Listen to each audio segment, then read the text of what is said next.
Hello student, welcome to your YouTube channel mighty success. आज हम बात करेंगे यूपी ट्रिपल एससी मुख्य सेविका भर्ती 2693 पदों के बारे में कि आपकी भर्ती में कट ऑफ कितनी रह सकती है, आपका रिजल्ट कब तक आ सकता है और आपकी आंसर की कब तक आ सकती है, क्या नॉर्मलाइजेशन हो सकता है बोथ शिफ्ट का, यानी फर्स्ट शिफ्ट और सेकंड शिफ्ट में जो अंतराल रहेगा तो नॉर्मलाइजेशन हो सकता है या नहीं हो सकता है, और आपको डीवी के बाद कौन कौन से डॉक्यूमेंट ले जाने हैं। आज बिल्कुल क्लियर हो जाएगा कि आपको कौन कौन से डॉक्यूमेंट ले जाने हैं, और वो डॉक्यूमेंट अगर आपके तैयार नहीं है तो वो अपने डॉक्यूमेंट तैयार करवा लीजिएगा। अगर कोई गलती है तो एफिडेविट के साथ अपना सही करवा लीजिएगा। तो जानेंगे इस वीडियो में और कट ऑफ भी बताएंगे, और इस वीडियो में जानेंगे जितनी भी इन्फॉर्मेशन के बारे में बता रहा हूँ, इन सभी इन्फॉर्मेशन के बारे में आपको बताया जाएगा। तो वीडियो के अंत तक जरूर बने रहिए धैर्य के साथ। वीडियो थोड़ा लंबा हो सकता है, तो बिना इंतजार के साथ आज की वीडियो स्टार्ट करते हैं। तो सबसे पहले मैं बताऊंगा कि नॉर्मलाइजेशन हो सकता है या नहीं हो सकता है। मैं आपको बताऊं, जब कोई किसी भी एग्जाम में अगर 2 शिफ्ट या 2 पालियों में या 4 दिन में अगर कोई भी एग्जाम होते हैं, ठीक है, तो उम्मीद यही रहती है कि नॉर्मलाइजेशन जरूर होता है। तो जो फर्स्ट शिफ्ट और सेकंड शिफ्ट का जो पेपर था थोड़ा लेवल अलग अलग था, तो मुझे लगता है अगर आयोग को अंतराल ज़्यादा लगेगा, यानी कि जैसे 10 मार्क्स या 5 मार्क्स का, अगर आप जैसे फर्स्ट शिफ्ट का एग्जाम में ज़्यादा मार्क्स आ रहे होंगे छात्रों के, और सेकंड शिफ्ट के, यानी कि जो फर्स्ट शिफ्ट के छात्र हैं और जो सेकंड शिफ्ट के जो हमारी बहनाएं हैं, अगर उनकी परीक्षा में जो अंतराल होगा तो नॉर्मलाइजेशन जरूर होगा। और नॉर्मलाइजेशन मिनिमम आपको 3 अंक तो मिलेंगे ही, 3 मार्क्स, यानी 3 मार्क्स आपको मिलने की पूरी उम्मीद है और पूरी आशा है अगर सब कुछ अच्छा रहा तो। अगर अंतराल ज़्यादा दिखाई दो तभी ऐसा आयोग करेगा, ठीक है। ये डिपेंड करता है, नहीं भी कर सकता है, ये आयोग ही कर सकता है, ऐसा हो सकता है, ये अनुमान लगाया जा सकता है। क्योंकि अगर शिफ्ट हार्ड होती है, ऊपर नीचे अगर अंतराल ज़्यादा रहता है तो आपका नॉर्मलाइजेशन जरूर होगा, ठीक है स्टूडेंट। अब ये बात करेंगे कि आपको डीवी के लिए क्या क्या डॉक्यूमेंट ले जाने हैं, ये सबसे बड़ा मुद्दा है। तो सबसे पहले आपको बताऊं, डीवी के लिए आपको 10th की मार्कशीट ले जानी है, 12th की मार्कशीट ले जानी है, यानी कि आपको 10th की मार्कशीट ले जानी है, 12th की मार्कशीट ले जानी है, और ग्रेजुएशन ले जाना है आपको जो डिग्री होगी, ठीक है। उसके बाद आधार कार्ड हो गया, ठीक है। उसके बाद फोटो हो गए, जो आपके फोटो होंगे। फिर होगा आपका जो डीवी लेटर, यानी कि जो डीवी लेटर होगा वो ले जाना है, ठीक है स्टूडेंट।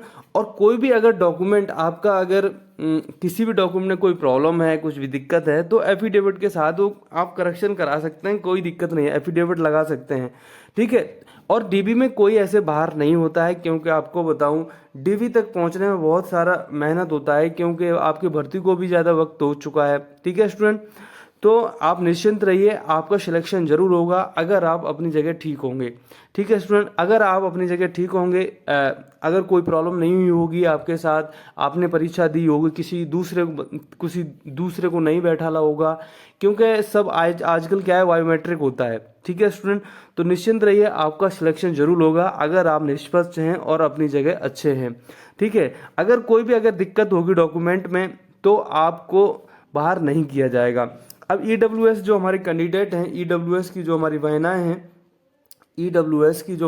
उनके लिए मैं बताऊं, यानी कि जो एक ड्यूरेशन दिया है 1 अप्रैल, यानी कि 1 अप्रैल से लेकर 24 अगस्त 2022 के बीच का ही जो आपका ईडब्ल्यूएस सर्टिफिकेट होना चाहिए, ठीक है स्टूडेंट। अगर इसमें शादी हो गई है, ठीक है, अगर जैसे ईडब्ल्यूएस सर्टिफिकेट है, अगर शादी हो गई है तो आपके पति के पक्ष का लगेगा। जैसे ईडब्ल्यूएस सर्टिफिकेट है, ये बहुत बड़ा मुद्दा है ईडब्ल्यूएस का। ईडब्ल्यूएस मैं आपको बिल्कुल बताऊंगा अच्छे से। ईडब्ल्यूएस अगर आपकी शादी हो गई है तो आपके पति पक्ष का लगेगा, ठीक है। और अगर आपकी शादी नहीं हुई है तो पिता पक्ष का लगेगा, ठीक है। तो आपके पिता पक्ष का लगेगा, बिल्कुल डाउट क्लियर हो जाना चाहिए। और मैंने डेट भी बता दी है कि 1 अप्रैल से लेकर 24 के बीच में ही आपका बना होना चाहिए। कोई भी डॉक्यूमेंट है करंट का ही होना चाहिए, ये ईडब्ल्यूएस का पंगा है। अब हम कास्ट सर्टिफिकेट की बात करते हैं, यानी कास्ट सर्टिफिकेट कहाँ का लगेगा। आपको बताऊं, अगर आपकी शादी हो गई है फिर भी आपके पिता पक्ष का लगेगा, और जिसकी शादी नहीं हुई है तो उसका तो पिता पक्ष का लगेगा ही। यानी जो आपका कास्ट सर्टिफिकेट, यानी जो कास्ट सर्टिफिकेट है, आपकी शादी हो गई या नहीं हुई है, आपके पिता पक्ष का ही सर्टिफिकेट लगेगा। तो ज़्यादा डाउट में मत रहिए कि सर कास्ट सर्टिफिकेट कौन से पक्ष का लगेगा, कौन से नहीं लगेगा। ठीक है, तो आप निश्चिंत रहिए, आपका सिलेक्शन जरूर होगा। इन डॉक्यूमेंट को बनवा लीजिएगा। ठीक है स्टूडेंट, तो जो ईडब्ल्यूएस वाले छात्र हैं थोड़ा गौर से देखिए, क्योंकि जो आपकी कट ऑफ बहुत कम भी जा सकती है और जो मैं बता रहा हूँ उतनी भी जा सकती है। क्योंकि जब डीबी में अगर जैसे ईडब्ल्यूएस के ज़्यादा छात्र भी नहीं हैं, जैसे कि मेरे पास लगभग 500 के करीब हैं, 500 करीब छात्र हैं, उसमें केवल ईडब्ल्यूएस की जो हमारी वहनाएँ हैं केवल 10 वहनाएँ हैं 500 में। 500 में केवल 10 वहनाएँ मान के चलिए हमारे पास हैं। ठीक है, तो ज़्यादा छात्र भी नहीं है। ठीक है, तो आपका सिलेक्शन जरूर होगा, निश्चिंत रहिए। ठीक है, और जो ईडब्ल्यूएस की जो 10 बहना है उनके सभी के अप्रॉक्स 50 मार्क्स हैं। 50 मार्क्स से ज़्यादा नहीं है किसी के। और वो 2 बहना हैं जो फर्स्ट शिफ्ट की थी, और जो 8 बहना हैं वो सेकंड शिफ्ट की हैं। तो जो फर्स्ट शिफ्ट की थी उनके लगभग 55 के करीब हैं, और जो सेकंड शिफ्ट की हैं उनके किसी के 48 हैं, किसी के 46 हैं। तो ऐसी अप्रॉक्स मार्क्स हैं, तो कट ऑफ भी कम जा सकता है। निश्चिंत रहिए, आपका सिलेक्शन जरूर होगा। अब यहीं पर हम कट ऑफ के बारे में बात कर ली जाए कि आपकी कट ऑफ कितनी रह सकती है। तो मैं जैसा कि बताता चला आ रहा हूँ, ठीक है, जनरली कट ऑफ अब डीबी के मान के चलिए 52+। अगर आपके 52+ मार्क्स हैं, आपको डीबी के लिए ज़रूर बुलाया जाएगा। ठीक है स्टूडेंट, और ईडब्ल्यूएस की बात किया जाए, जो ईडब्ल्यूएस की बात किया जाए तो आपकी जो कट ऑफ है 48 के, अगर इससे कट ऑफ कम भी जा सकती है। जो ईडब्ल्यूएस वाली जो हमारी छात्राएं हैं उनकी कट ऑफ कम भी जा सकती है 48 तो मान के चलिए इससे कट ऑफ आपकी कम ही जाएगी, निश्चिंत रहिए। ओबीसी की बात किया जाए तो ओबीसी की जो हमारी बहनाएं हैं उनकी मार्क्स अगर बात किया जाए तो 46, यानी कि 46 के प्लस अगर आपके मार्क्स बढ़ रहे होंगे तो आप डीवी के लिए तैयार रहिए और अपने डॉक्यूमेंट रेडी कर लीजिएगा। यहीं पर एससी कैंडिडेट की बात किया जाए, एससी कैंडिडेट की बात किया जाए तो एससी कैंडिडेट की 43+, अगर जिस वहना के 43+ मार्क्स होंगे तो निश्चिंत रहिए आपको डीवी के लिए जरूर बुलाया जाएगा। यहीं पर अगर एसटी कैंडिडेट की बात किया जाए, एसटी और पीएच, जो हमारे एसटी और पीएच कैंडिडेट की जो हमारी वहनाएं हैं उनकी जो कट ऑफ है 40+ रहेगी। कितनी? 40+ रहेगी, इससे ज़्यादा आपकी कट ऑफ नहीं जाएगी।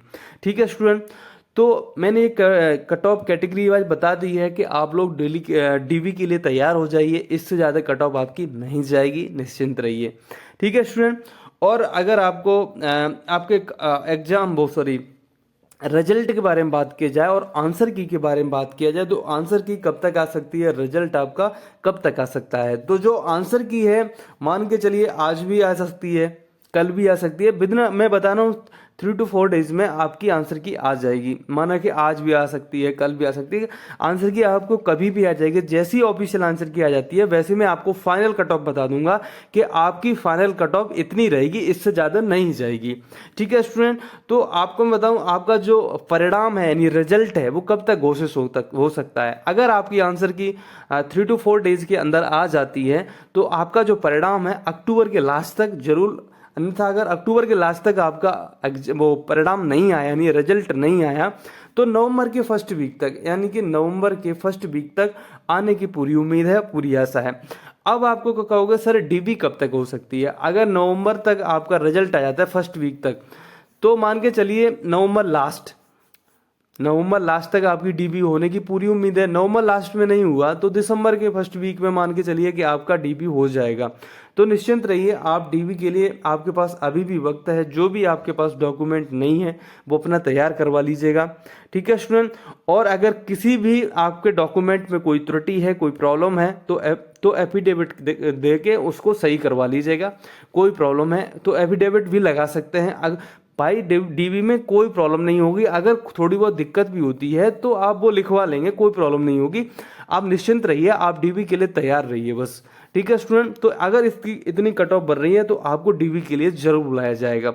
ठीक है स्टूडेंट, तो निश्चिंत रहिए। बहुत सारी जो बहनाएं वो घबराई हुई कि सर ईडब्ल्यूएस का सर्टिफिकेट कौन सा लगेगा, क्या होगा क्या नहीं होगा, बहुत ज़्यादा कमेंट आ रही है, तो इसलिए वीडियो बनानी पड़ी। तो निश्चिंत रहिए, आपका सिलेक्शन जरूर होगा। अगर कोई भी प्रॉब्लम होती है फिर भी आपका सिलेक्शन होगा।